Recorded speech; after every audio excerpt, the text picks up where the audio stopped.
Bueno, aquí todos, en un momento determinado, empezamos a vivir con diabetes tipo 1 y entonces nos llenamos de miedos, nos llenamos de dudas, pasa el tiempo, los miedos se disipan, pero las dudas siguen surgiendo, siguen apareciendo y nos encanta ir a nuestro equipo médico a resolver esas dudas, ¿no? Y hace unas semanas os invitábamos en redes sociales a que nos pusierais pues esas consultas, esas dudas, todo lo que os gustaría que un buen equipo médico os resolviera.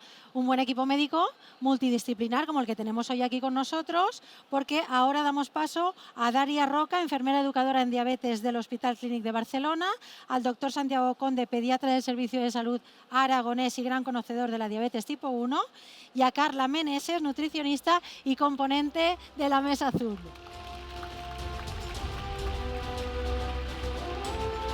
Buenas. Yo cada vez estoy aquí más acompañada, cada vez tengo más gente aquí. Bueno, ¿estáis bien? ¿Todo bien? Una mantita y Todo ya. bien. Y ya. una mesa camilla aquí con las ascuas y ya. Bueno, ¿qué tal estáis? ¿Todo bien? Todo bien. Sí. Bueno, sabéis que la gente nos mandó sus preguntas, sus dudas, ¿vale? Yo hice pues eso, os dejé a cada uno unas cuantas para que las fuerais respondiendo. No quita que aunque me dirija a uno, otro pueda intervenir si os apetece, ¿vale?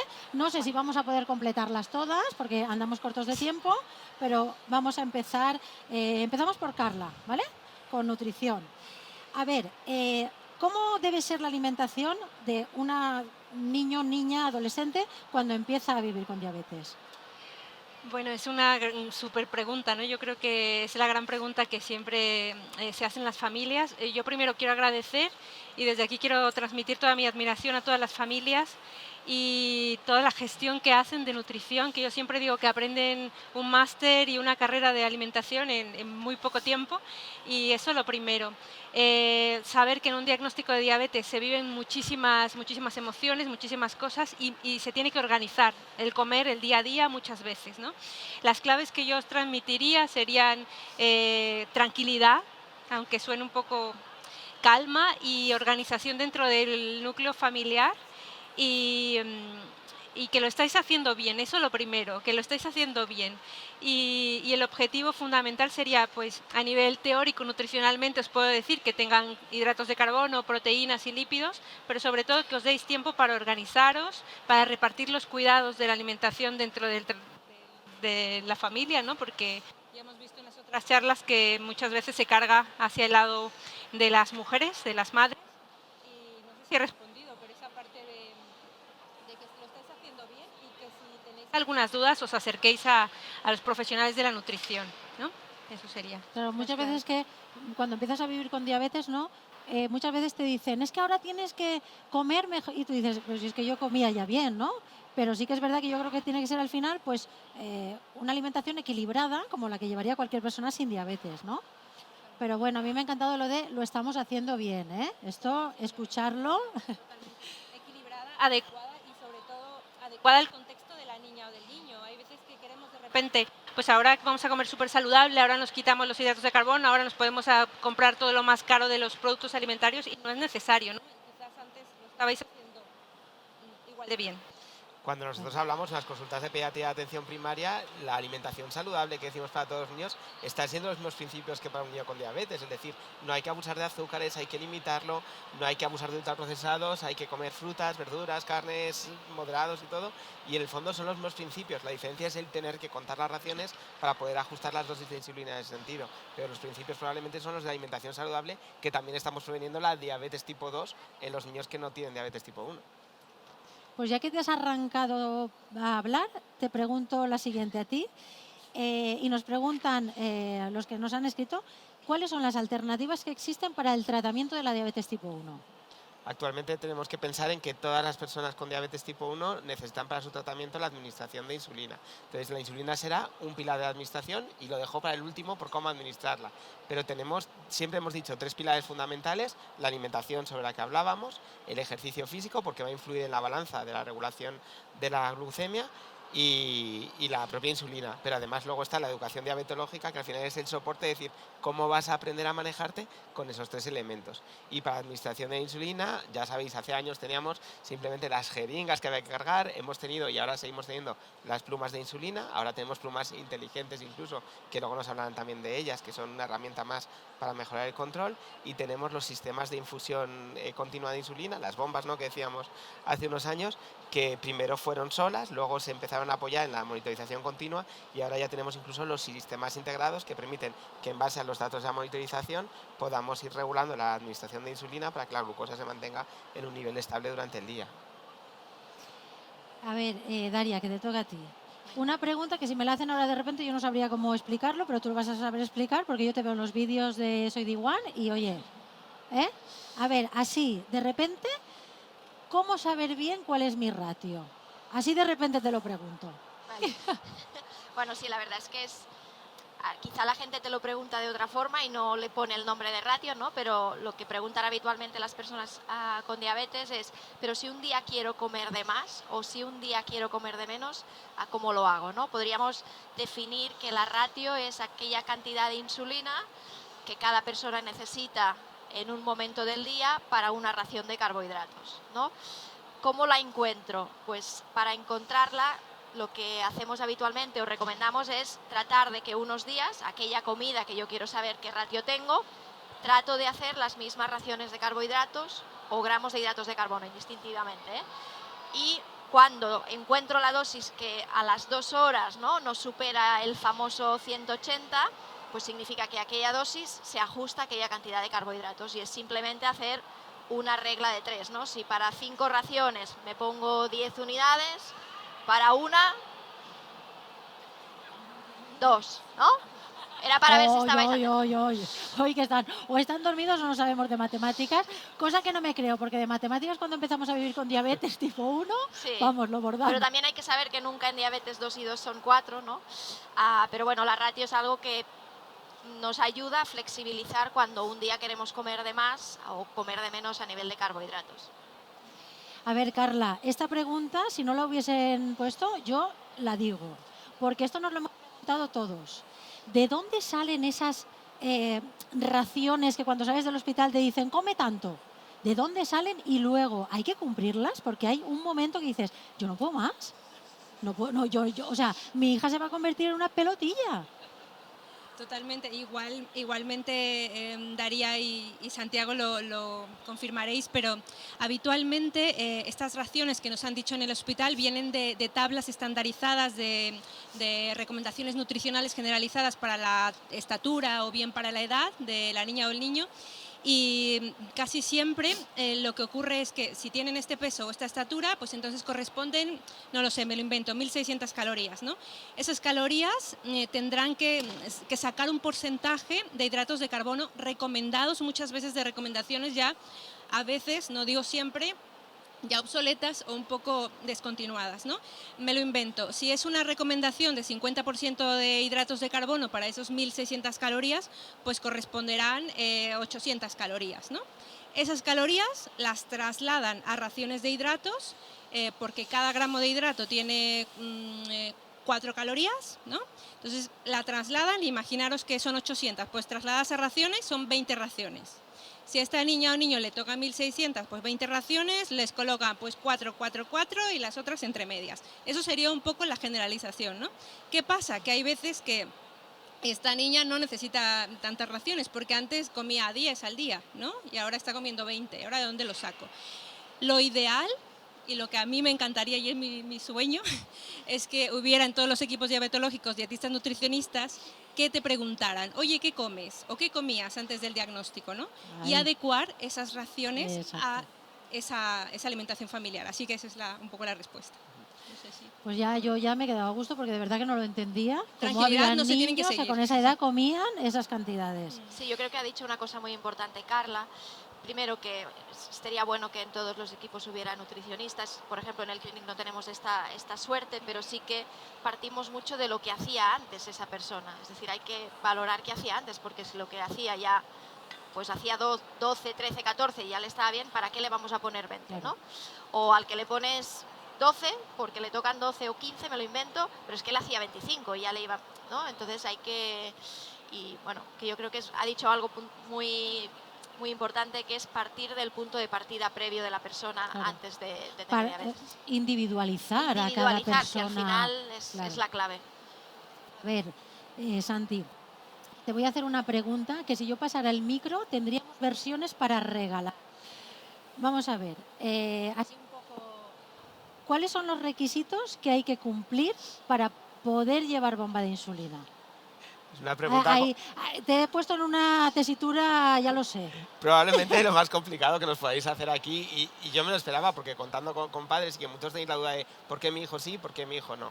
Ahí hay muchas cosas. Primero hablábamos de indicaciones, de decir, estos pacientes son los que primero sabíamos que más iban a beneficiar de una tecnología en concreto. Ya pasó con los sensores. Luego sabemos que realmente muchos pacientes, y más incluso, se pueden beneficiar. Y entonces realmente, a día de hoy, tenemos una situación en que para cualquier persona que esté interesada y que tenga la capacidad, que al final con una educación y con un aprendizaje es suficiente, puede utilizar la tecnología y puede utilizar una bomba, un sistema integrado.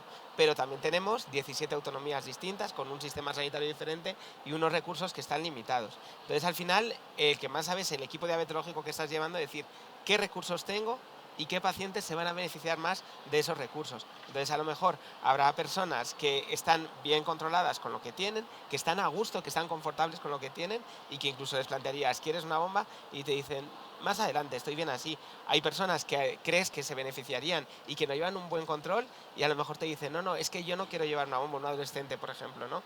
Y realmente al final dices, bueno, pues a todos los que creo que más se van a beneficiar, que esta familia está interesada, este niño, este adolescente está interesado, y además se lo podemos proporcionar, y por suerte cada vez tenemos más disponibilidad, es al que al final tenemos que apostar por poderle introducir en un sistema de bomba o un sistema integrado. Por suerte cada vez más, igual que pasó con los sensores, ¿no? que hace unos años era impensable, se empezaron a poner y luego se generalizó el uso. Pues aquí nos viene pasando lo mismo, que tenemos la suerte de que cada vez también los gobiernos autonómicos apuestan más por más presupuesto para diabetes y poder poner más recursos. Pero a nivel opinión personal tuya, independientemente de todos esos criterios que en un hospital u otro hacen variar, ¿tú crees que hay un mínimo de tiempo antes de poner esa bomba de insulina? Mínimo de tiempo de evolución, no, porque en muchos casos, y en concreto, por ejemplo, en los niños más pequeños, las recomendaciones de la disparadora es empezar con bomba cuanto antes, porque se ha demostrado que es la mejor terapia para ellos, digamos, ¿no? Cuando tienes que minimizar las dosis repartidas a lo largo del día. La cosa es que, por supuesto, tengas un equipo con experiencia y esa disponibilidad para poder ponerla pronto. Vale. Daria, sabemos que las necesidades son cambiantes, o sea, esto no es incluso mañana lo que he hecho hoy no puede... ¿Cuál es la mejor forma o cómo podríamos hacer para que esos ajustes de insulina sean lo más correcto posible? ¿En qué nos basamos? ¿Dónde...? Bueno, lo que se recomienda o recomendamos a veces es que una vez al mes, una vez cada 2 semanas. Al final, en la visita, tenemos la suerte de ver a nuestro equipo 2, 3, 4, 5 veces al año, ¿no? Pero sí que es verdad que al menos cada 2 semanas a mirar el registro del sensor, ¿no? Que la mayoría de aquí tenemos, y tratar de identificar fenómenos repetidos, algo que me pase a menudo. No vamos a encontrar nada que me pase los 7 días a la semana, o va a ser difícil, pero si yo veo que, si yo estoy viendo una película y veo, no sé, me lo invento, que después del desayuno sube mucho, que es algo bastante frecuente, ¿no? Pues trato de hacer algo para modificar, ¿no? O adelantar la dosis, que ya se recomienda, o aumentar la dosis. Pero yo creo que al menos una vez a la cada 2 semanas, ver qué me pasa y tratar de identificar algo y hacer un cambio. No tratar de cambiar muchas cosas a la vez, porque entonces ya no sabes qué ha ido bien o qué no, ¿no? Pero yo creo que junto con vuestros equipos es fundamental enseñar primero a identificar fenómenos repetidos y luego qué hacer con lo que veo, ¿no? Cómo ajustar la insulina, qué insulina ajusto. Si las cosas me pasan después de una comida, pues probablemente la insulina que he de modificar es la rápida, ¿no? Si lo que me pasa es o durante la noche o en periodos entre comidas, pues probablemente es la lenta, ¿no? Bueno, no es fácil, pero para eso es importante que la gente, ¿no?, tenga acceso a equipos con endocrinos, a educadoras, nutricionistas, psicólogos, y eso es fundamental, ¿no? Y en diabetes tipo 1 quizás sí que está más generalizado, pero en diabetes tipo 2 pues no pasa lo mismo. Eso es lo que diría Disney, un mundo ideal, ¿no? Tener el equipo médico tan completo, nutricionista, educadora... Pero bueno, poco a poco, todo lo lucharemos, todo llegará. Pero yo me sumo a Carla, yo creo que los pacientes lo hacen realmente bien. No es fácil manejar una diabetes.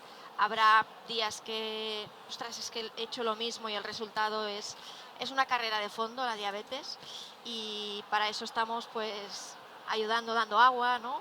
Ayudando, pero el protagonista, que son los pacientes y la familia, Sobre me todo sumo a porque yo ella, creo que todo, sobre todo al principio, los padres tenemos ese miedo cuando hoy nos ha salido tan mal, ese miedo de, "Uf, Dios, ¿qué le va a pasar a mi hijo? ¿Le va a pasar algo? ¿Le va a pasar algo?". Luego pasa el tiempo y te das cuenta que es una carrera de fondo y que eso tan puntual no le va a hacer daño. Es algo que ese día ha salido mal, pero trabajaremos para que salga mejor, y ¿no? aprender, ¿no? De lo que nos pasa día a día un poco también.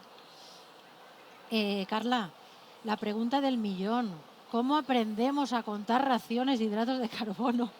Porque esto es como aquello de, tienes que aprender, ¿vale? ¿Y cómo lo hago? ¿Cómo lo hago? Pues yo os diría siempre, primero es como un momento de, a ver, vamos a aprender un nuevo idioma, ¿no? Tomaros el tiempo para, es que va a sonar un poco como, no sé, tomaros el tiempo para respirar y decir, venga, voy a aprender un nuevo idioma.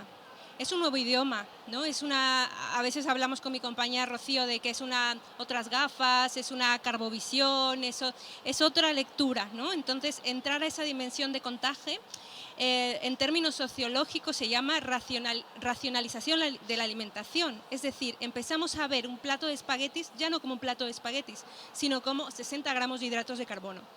Entonces, toda esta nueva mirada implica un entrenamiento, implica una serie de emociones también, porque ya no vemos con ese placer ese espagueti, sino ahora lo traducimos a unidades de insulina, ¿no? Es un proceso, y yo os diría tener paciencia, tomaros el tiempo y decir hasta aquí hoy. Hoy me aprendo las frutas, ¿no? Mañana me aprenderé las verduras. Hoy no cuento las lechugas porque es que no hay cuento las lechugas porque no tiene sentido, ¿no? Y haceros una lista de lo que realmente come la niña o el niño. A lo mejor solo come 10 alimentos, pues eso, suficiente, no nos vemos toda la tabla. Suficiente, 10 alimentos y a contar esos 10 alimentos. Entonces es un proceso de aprendizaje y los procesos implican tiempo. No querés aprenderlo todo de golpe, ¿no? Porque no es así. Sí, pero los padres esto nos cuesta, ¿eh? Esto, Sí. no intentes aprenderlo todo de golpe y tú Claro, quieres lo sé, aprenderlo lo sé, todo de sí, golpe. sí, sí. Total. Pero lo intentamos, lo intentamos. Sí. Santi, una pregunta que yo también personalmente haría, ¿no? ¿Cómo puedo gestionar el deporte sin bomba de insulina?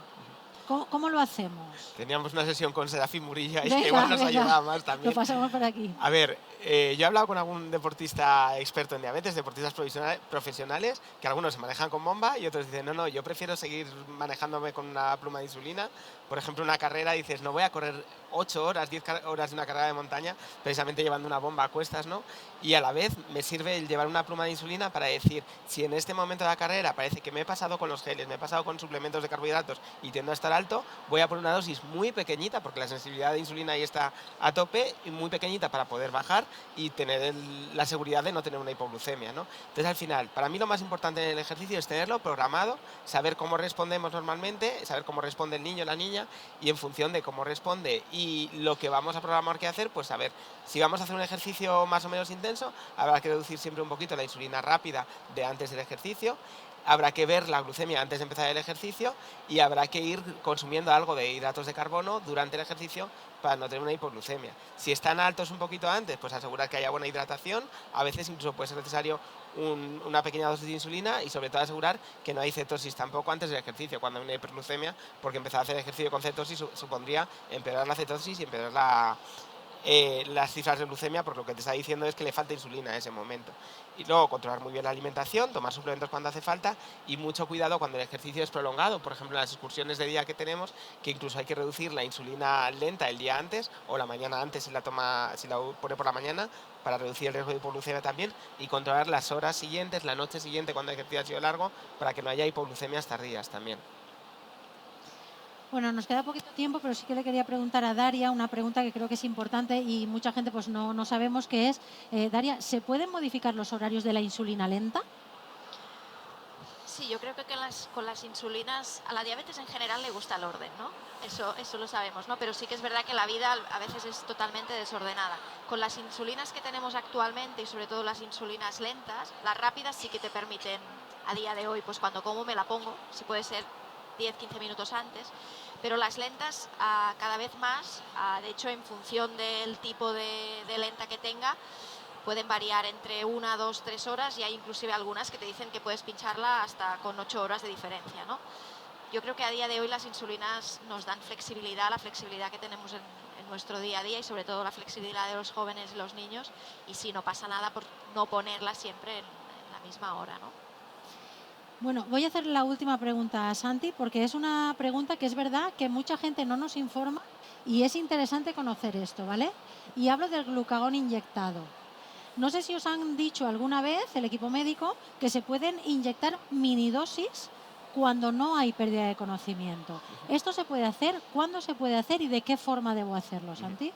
El glucagón empezó a utilizarse como una medicación de emergencia, ¿no? En caso de hipoglucemia, cuando la persona que sufre la hipoglucemia no puede resolverla por sí mismo, ¿vale? Cuando está inconsciente, una convulsión incluso, o a veces hemos tenido situaciones que están casi rozando la inconsciencia y no pueden tomar, por ejemplo, un zumo, beber y todo, y en ese caso nos servía el glucagón en dosis completas.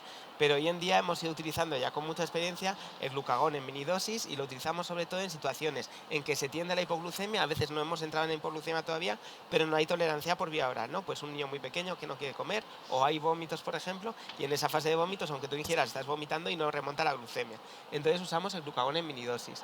El glucagón es una dosis total de 1 miligramo que se carga con la jeringa normalmente en 1 mililitro de solución. Entonces, al final utilizamos microgramos en las minidosis. Entonces lo que hacemos es cargar todo el glucagón, digamos, mezclando el líquido con el vial, y lo cargamos en una jeringa de las de insulina antiguas, digamos, que son de 50 o de 100 unidades. Y esas, digamos, cada unidad de insulina de la jeringa sería equivalente a 10 microgramos de glucagón. Y es muy fácil de dosificar porque sería niños de hasta 2 años, utilizamos 2 unidades, 20 microgramos de glucagón, y se administra directamente a nivel intramuscular, como haríamos con un glucagón en caso de inconsciencia. Y si el niño va teniendo más años, hasta los 15 años aumentamos a una unidad, digamos, por año, de forma que los niños de 2 años serían 2 unidades y los niños de 15 años o mayor 15 unidades, que serían 150 microgramos de glucagón. Esa dosis se administra, normalmente ayuda a remontar un poquito sin producir una hiperglucemia y a mantener, incluso mejorar los vómitos a veces, y se puede incluso repetir media hora después más o menos, pero si ya pasamos de 2 dosis o incluso una tercera y vemos que no remonta, lo mejor es acudir al hospital. Pues muchas gracias por aclararme esta duda porque siempre lo he escuchado y realmente a mí nunca me lo habían explicado. Me quedaría infinito a resolver, no las que han mandado ellos, sino las que a mí me surgen porque es que es continuamente dudas, dudas, dudas. Bueno, una carrera de fondo, como hemos dicho. Agradeceros vuestra participación, que hayáis estado aquí, que nos hayáis respondido. Gracias a vosotros. Y nada, que cuando queráis volvemos a repetir, ¿no? Venga, muchas gracias. Muchas gracias a todos por Pues participar. muchas gracias.